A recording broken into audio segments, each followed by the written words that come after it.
Welcome. I'm Doug Smith from Kentucky Valley Educational Cooperative, and we're going to be discussing briefly Adverse Childhood Experiences Study.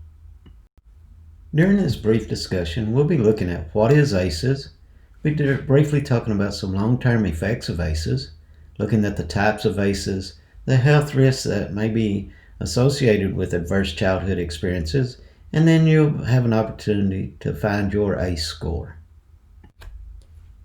The Adverse Childhood Experiences study assesses the effects of child abuse and related adverse childhood experiences as a public health problem, and the results clearly show why prevention matters. 2/3 of the study participants reported at least one adverse childhood experience, such as abuse or neglect, with most reporting more than one. This study shows that prevention of ACEs, such as abuse and neglect, can have enormous impact on the health of our society. Adverse childhood experiences are traumatic events occurring before age 18. ACEs include all types of abuse and neglect, as well as parental mental illness, substance use, divorce, incarceration, and domestic violence. A landmark study in the 1990s found a significant relationship between the number of ACEs a person experienced and a variety of negative outcomes in adulthood, including poor physical and mental health, substance abuse, and risky behaviors. The more ACEs experienced, the greater the risk for these outcomes. There are 10 types of childhood trauma measured in the ACE study.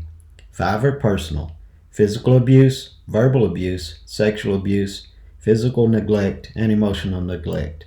5 are related to other family members: a parent who's an alcoholic, a mother who's a victim of domestic violence, a family member in jail, a family member diagnosed with a mental illness, and the disappearance of a parent through divorce, death, or abandonment.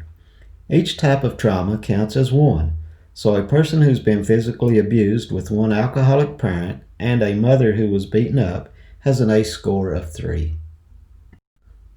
The ACE score captures the cumulative negative impact on social, emotional, and cognitive development and other impairments in the function of brain and body systems.